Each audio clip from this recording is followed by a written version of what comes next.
Anyway, let's get started. So, my name is Michael LaBaugh with Housekeeps, and I want to thank the HBA for hosting this event, the HBA of Greater Baton Rouge. I've had the privilege of offering a couple of CEU classes. We have one more next month, and I'm grateful for the opportunity.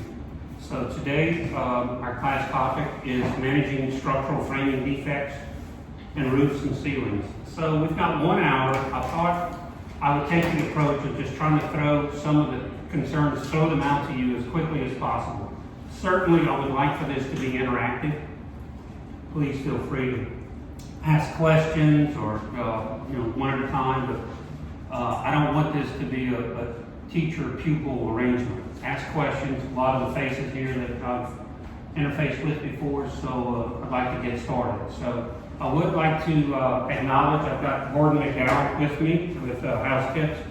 Gordon and I work together at Southeast Engineers looking at structural defects and water intrusion defects and just general building forensics, mainly in the residential community. So that's our work life. I'm a licensed engineer and really focus on residential properties. And Gordon's background is one of architecture, construction, building official, so forth and so on. So with that, we'll get started, and thank you for coming.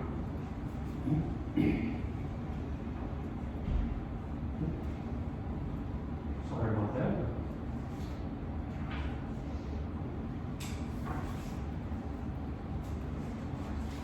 All right, here we go. So today's agenda. We've got 1 hour, and my approach again is just to kind of present some of the more common circumstances that we see when we go out to take a look at buildings, whether in new buildings or buildings with some age on them, 30, 40 years, and what have you. All of our buildings are going to get there, and we look at the function. But today, I wanted to focus on the higher aspects of the building. So roofs and ceilings are our topic. We're going to be talking about acute angles on braces and some of the complexities, Rafter Purlin braces, roof pitch breaks, and how to manage some of those deal when you change the pitch of the roof, say 12 on 12 to an 8 on 12, and you do it out in the open field of the roof, the complexities that it presents.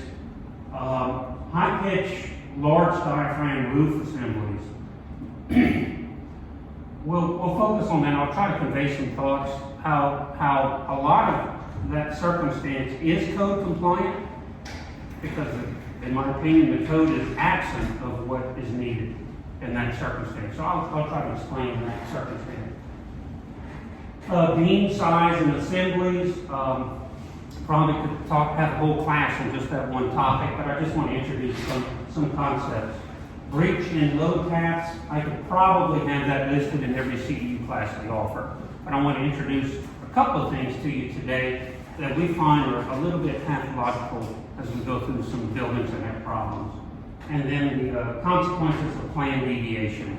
By that I mean, a full set of plans. I understand we have an architect in the room, so I'm going to support that line of thinking. We have a full set of plans, but they don't get followed, and they change in the field.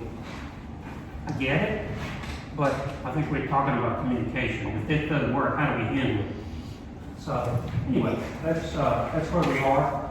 So acute angle braces. Today we're going to kind of introduce some thought on ridge braces and rafter braces. I seem to bring this topic up in a lot of the CEU classes, so there may be reruns for some of you guys, but bear with me here. So one of the incorrect framing features that we see often in houses, is this circumstance right here. Can you see the red pointer on the screen? Where an acute angle, this is an actual photograph, and I've got hundreds of these photographs. I put the blue line demarcation here just to give you a perspective to vertical. So code and really just conventional framing methods would dictate that you have a brace that comes back in this manner here. So from the convergence point down to the right. So often, we'll see an acute angle. By acute angle, I'm talking about less than 90 degrees. So here's your valley rafter coming in, here's your vertical, and here's your brace. That installation technique works to some degree, but it doesn't work in a high-landing vehicle. All right? What happens is this particular ridge goes off behind this diaphragm here. When the wind blows that way, the whole roof will flex. So one might think, no big deal, can't be moving that much. You're probably right, but it changes the stress propagation through the root system. Yes, sir. So yeah, we see these all the time, and I guess the question is, in this situation, the reason they're typically doing something like this is because they're bracing back to a wall, some sort of a load path. Are you suggesting that the proper solution is to install an additional beam across whatever open space you've got right there and brace back to that beam? Or I know we always tell them, don't brace against rafters and our strong backs into that situation. It seems like the only thing we'd be able to do is beam. I would agree. So everyone understand the question about how do you generally manage this. I would suggest, yes, just that a beam, if you can lay it into the plane of the ceiling joist, or put a raised beam in place, a properly sized raised beam. We'll talk about if it's not properly sized later on. That is correct. Do not brace to the ceiling diaphragm. Rafters, strong backs, what that has a tendency to do is propagate into that particular ceiling diaphragm, and then now you start seeing cracks in your ceiling, and your crown molding separations, and those types of things. So a properly sized beam is the way to handle this. And if the beam is going to lay in with the joist, block it on the edges to keep it disconnected from the sheetrock. Just block it 1.5 inches on the edge and the bearing point. So, good question, good way to handle it. Thank you. Any questions on this particular circumstance? Again, I'm going to move kind of quickly with our time. So, the next circumstance, and I see this way, way too often, is rafter assemblies that are not properly braced. Again, we're looking at acute angles. So these vertical braces on rafters, commonly employed when you're going to do a future build out in the second story, right? Makes sense, I get it, and what have you. But some of these thought processes I'm going to lean more on the design side of things, need to be thought out a little bit better about how do you manage those loads, those lateral loads coming in. Because, so this is yet another acute angle. This photograph is a cross-sectional view of this wall system here. You see it? I literally went to a position and took this cross-section of this photograph here. So here's the vertical brace. There's the vertical brace right here. And then here's the rafter. And here's the rafter coming down on the back side. I simply got a profile of that wall system. Is everybody with me? So when the wind blows on this roof diaphragm, it makes the wall system, or the brace, lean in toward the house. Look at the disassembly here. I literally could put my fingers through it because of the way it's constructed. I'm really trying to not go and get these renegade framing circumstances. I'm trying to present to you today things that are becoming more common as we go through houses and framing. So I'm not a big fan of this framing type at all. Next question is, what do you do? I think the what do you do, the answer to what do you do is going to be having to look at the building geometry. What are your roof pitches and your runs and so forth on your roof? But I would also think that some sort of lateral brace on this back side even though it's not technically required by code, but it does change the performance of how this particular joint is going to work. You follow what I'm saying? Get some sort of lateral brace. So Mike, is Yes. there an angle of inclination, if you will, in relation to the rafter at which you should best do that? Right. So thanks for that, Frank. What does the code say? Code says from the horizontal, 45. 45 degrees, minimum. Right. Well, if you go at 45, you're getting really close to a 90 here. So that is the best mechanism when you have loads on the rafter coming back. You've got 90 degrees or as close as you can. Gives you that fortification. Now, it depends on the pitch of the rafters and what have you, but that's what I'm getting at is as much of a 90-degree angle as you can make there, the better you're going to help that particular circumstance. Yes, sir.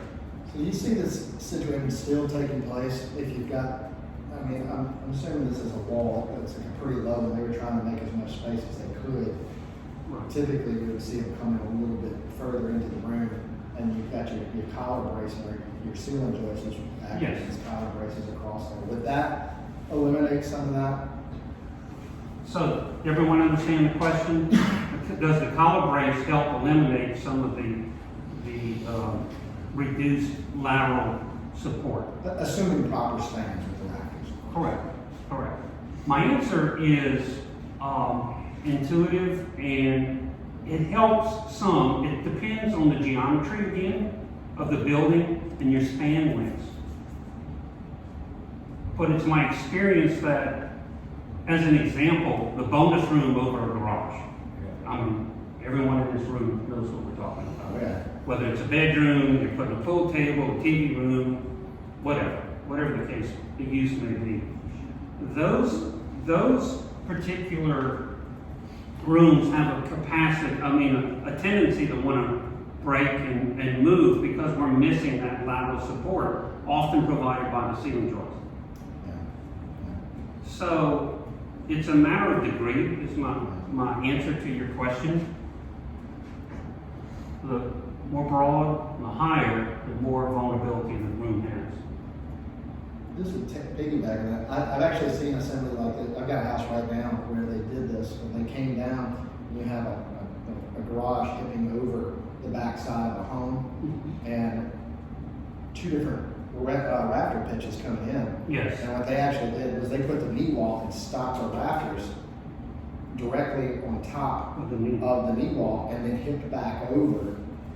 And that was actually one of the punch list things we just took care of yesterday. I had to go back in and put some diagonal braces back Yes. every 4 foot just to keep that from slipping. So that circumstance that you just described, if everyone can appreciate the circumstance, creates what I call a pitch break, that we'll talk about in a bit. Okay? These are tricky framing circumstances that your superintendents or whoever your main guy is running the job really needs to be aware of this. And the metaphorical when the job is when everybody clears out at the end of the day, it needs to walk around and look at these load paths and understand if the wind's blowing on this roof, how's that roof going to behave? In your circumstance, you had sounds like a reasonably continuous brace vertically, but it's that lateral force that can get you in trouble. Rafter Purlin braces, a little bit of a piggyback on the previous presentation, but bracing at proper intervals. We're going to talk about an example of bracing for lateral support. I'm going to wear that phrase out today because it matters, and that's where we often see separations in walls and crown molding and tray ceilings and everything else that builders get callbacks for. Why is it cracking? What's going on? And then we'll talk about improper function of vertical braces versus the code requirements. Kind of just talk about that.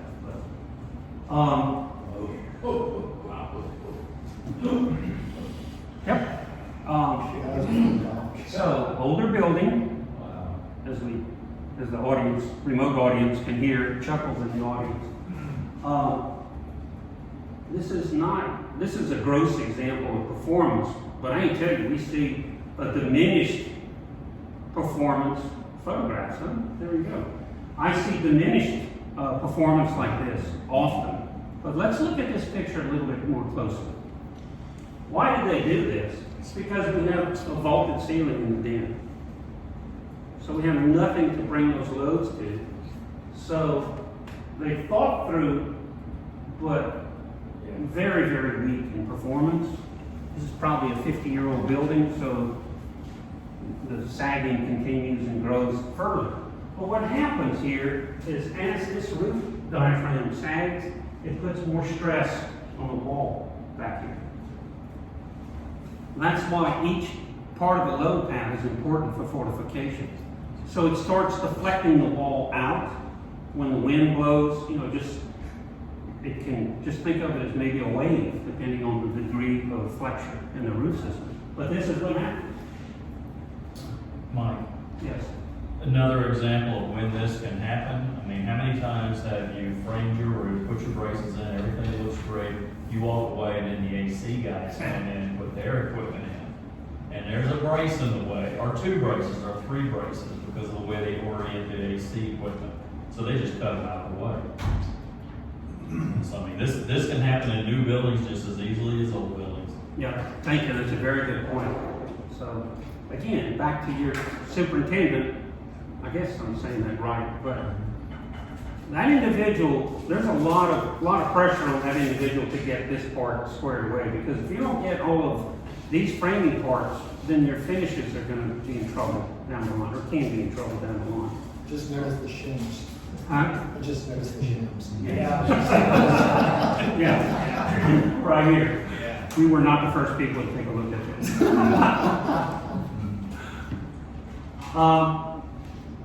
Same picture, same photograph, same issue. All right, bracing for lateral support.